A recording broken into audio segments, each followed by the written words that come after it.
സുഗമോദേവി സീരിയലിൻ്റെ ഏറ്റവും പുതിയ പ്രൊമോ റിവ്യൂയിലേക്ക് എല്ലാ കൂട്ടുകാർക്കും സ്വാഗതം. അങ്ങനെ ദേവിക രാവിലെ തന്നെ റെഡിയായി പോകാൻ പോകുന്നതിന് മുമ്പ് അച്ഛനെ കണ്ട് യാത്ര പറയാനായിട്ട് റൂമിലേക്ക് വരുന്ന സമയത്ത് മാധവനാണെങ്കിൽ ഒരാഗ്രഹം ദേവികയോട് പറയുന്നു. എനിക്കൊരാഗ്രഹമുണ്ട് മോളെ. അപ്പം ദേവിക ചോദിക്കുന്നത് എന്താ അച്ഛാ, എന്താണെങ്കിലും തുറന്നു പറഞ്ഞു. എനിക്ക് നന്ദമോനെ ഒന്ന് കാണണം. മോളും നന്ദമോനുമായിട്ട് ഇപ്പോൾ പ്രശ്നങ്ങളൊന്നുമില്ലെന്ന് എനിക്ക് വ്യക്തമായിട്ട് അറിയാം. എങ്കിലും എനിക്ക് നേരി കണ്ടെന്ന് സംസാരിക്കണം. മോക്കറിയാമല്ലോ, അന്ന് ഞാൻ നന്ദനെ കാണാൻ വേണ്ടി പോകുന്ന സമയത്താണ് അങ്ങനെ ഒരു അപകടം ഉണ്ടായത്. അതുകൊണ്ട് തന്നെ നേരിട്ട് കണ്ട് മോളുടെ കാര്യത്തെപ്പറ്റി ഒന്നും സംസാരിക്കാനേ പറ്റിയില്ല. എൻ്റെ കാര്യത്തെപ്പറ്റി ഇനി അച്ഛൻ നന്ദുവിനോട് സംസാരിക്കണമെന്നില്ല. അതല്ല മോളെ, ഒരച്ഛൻ്റെ വേവലാതി മോക്ക് പറഞ്ഞാൽ മനസ്സിലാകില്ല. എനിക്ക് നന്ദനെ കണ്ട് ചില കാര്യങ്ങളൊന്ന് പറയണം.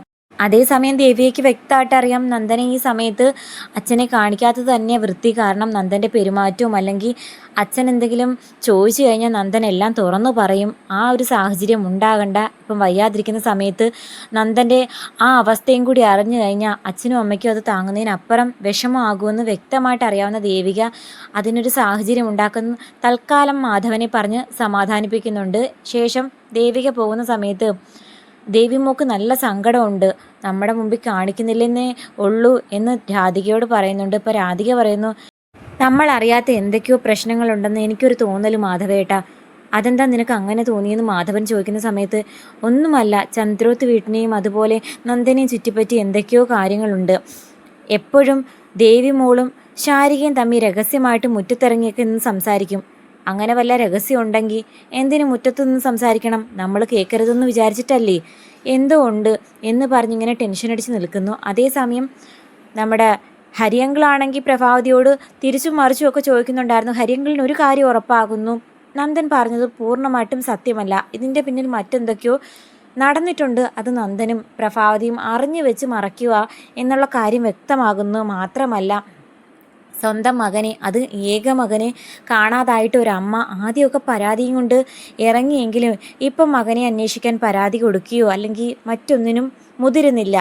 അത് ഒരു അനുഗ്രഹം എന്ന രൂപത്തിൽ പ്രഭാവതി കണക്കാക്കുന്നെങ്കിലും അതിൻ്റെ പിന്നിൽ മറ്റെന്തോ ദുരൂഹതയുണ്ടെന്ന് ഒരു വക്കീലെന്ന നിലയ്ക്ക് അല്ലെങ്കിൽ ഒരു റിട്ടയേർഡ് ജഡ്ജി എന്ന നിലയ്ക്ക് അദ്ദേഹത്തിന് മനസ്സിലാകുന്നു. ഇതിൻ്റെ പിന്നിലെ വാസ്തവം എന്താണെന്ന് കണ്ടുപിടിക്കാൻ ഉത്തരവാദിത്തം കൊടുത്തിരിക്കുന്നത് സിദ്ധാർത്ഥനും അതുപോലെ ദേവികയും പ്രഭാവതിയൊക്കെ കൊടുത്തിരിക്കുന്നത് ഹരിയങ്കിളിനായതുകൊണ്ട് നല്ല ഗംഭീരമായിട്ട് ഈ കേസന്വേഷണമായിട്ട് അദ്ദേഹം ഇറങ്ങിത്തിരിക്കുകയും ചെയ്യുന്നു. ഇതൊരു വല്ലാത്ത കെണിയാകും അല്ലെങ്കിൽ നമുക്ക് നല്ല തിരിച്ചടി ഉണ്ടാക്കുമെന്ന് വ്യക്തമായിട്ടും മനസ്സിലാകുന്നു ബെല്ലയ്ക്കും അതുപോലെ കെവിനും. അതേസമയം CP ആണെങ്കിൽ വീട്ടിലേക്ക് വരുന്ന സമയത്ത് അരുന്ധതി കോൾ ചെയ്യുമായിരുന്നു.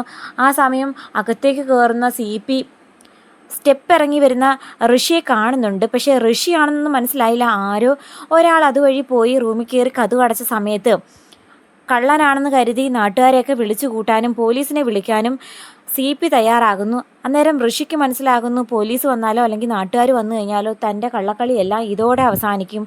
ഇനി CPയുടെ മുമ്പിൽ താൻ ജീവനോടെ ഉണ്ടെന്നുള്ള കാര്യം അറിയിച്ചേ പറ്റൂ. കാരണം കയ്യോടെ അയാൾ കണ്ടുപിടിച്ചു, ഇനി മറച്ചു വെച്ചിട്ട് കാര്യമില്ല എന്ന് പറഞ്ഞ് അയാൾ അവസാനം ഡോറ് തുറക്കേണ്ടി വരുന്നു.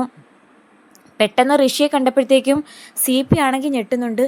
ഋഷി എപ്പോഴും വന്ന്, എന്നിട്ട് മേഡം ഒരു വാക്ക് എന്നെ വിളിച്ചു പറഞ്ഞിരുന്നില്ലല്ലോ എന്ന് ചോദിക്കുമ്പോൾ അരുന്ധതി ഒന്നും പറയാനില്ലാതെ തല കുനിച്ച് നിൽക്കുന്നുണ്ട്. അത് അങ്കിൾ, ഞാൻ വന്നിട്ട് കുറച്ച് നേരെ ആയോളൂ. എങ്കിൽ വാ, നമുക്ക് സ്റ്റേഷനിൽ പോയി കൊടുത്ത കംപ്ലൈൻറ്റ് ക്യാൻസൽ ചെയ്യിക്കാം. എന്തിനാ മോനെ, പാവ നിൻ്റെ അമ്മയും ഞങ്ങളെയൊക്കെ തീ തിരിച്ചത്. ഫോൺ സ്വിച്ച് ഓഫ് ചെയ്ത് നീ എങ്ങോട്ടേക്കാണ് പോയത്? ഞങ്ങൾ എത്ര നിന്നെ കണ്ടുപിടിക്കാൻ ശ്രമിച്ചു എന്നറിയാമോ? ഒരുപാട് വിഷമിച്ചു. അല്ല, നീ എവിടെ പോയതാ? കാശിയോ രാമേശ്വരോ? അതൊന്നും പറയാൻ പറ്റുന്ന സാഹചര്യമല്ല അങ്കളെ. എന്തായാലും ഈശ്വരന്മാരുടെ കൃപ, ഋഷിമോന് യാതൊരു ആപത്തും സംഭവിക്കാതെ തിരിച്ചു വന്നല്ലോ. ഇനി നമുക്ക് കൊടുത്ത കേസ് പിൻവലിക്കാം എന്ന് പറയുമ്പം കേസ് തൽക്കാലം പിൻവലിക്കണ്ട. ഞാൻ ജീവനോടുണ്ടെന്ന് കണ്ട കാര്യം അങ്കിളായിട്ട് ആരോടും പറയാൻ വേണ്ട. അതെന്താ അങ്ങനെ പറയുന്നത്? അതിൻ്റെ പിന്നിൽ മറ്റു കാര്യങ്ങളുണ്ടെന്ന് കൂട്ടിക്കോ. അതെന്താന്നാ ചോദിച്ചത്?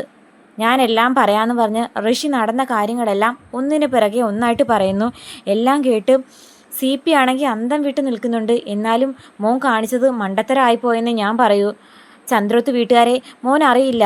അവർക്കിപ്പോൾ അധികാരവും സ്വാധീനവും ഒക്കെ ഉണ്ട്. ഈ സാഹചര്യത്തിൽ അവരെ പറ്റിക്കുവാണെന്ന് അവർ തിരിച്ചറിഞ്ഞാലുള്ള ഭവിഷ്യത്ത് എന്താണെന്ന് നിങ്ങൾക്കറിയാമോ?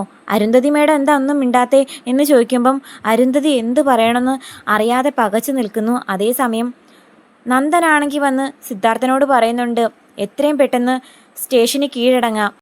ഞാൻ ചെയ്ത തെറ്റിന് അത് തന്നെയാണ് ചെയ്യേണ്ടതെന്ന് ഹരിയങ്കിളും പറഞ്ഞില്ലേ. ഇപ്പം തൽക്കാലം നീ കീഴടങ്ങാനൊന്നും പോണ്ട. ഹരിയങ്കിൾ പറയുന്നത് അതായിരിക്കും നമ്മുടെ അന്തിമ തീരുമാനം. നിന്റെ വിഷമമെല്ലാം ഹരി അറിഞ്ഞല്ലോ. ഇനി അതിനെപ്പറ്റി ചിന്തിച്ച് ഹരി ഒരു തീരുമാനം അറിയിക്കട്ടെ. അതിനുശേഷം കീഴടങ്ങുന്നതിനെ പറ്റിയൊക്കെ ചിന്തിച്ചാൽ പോരെ.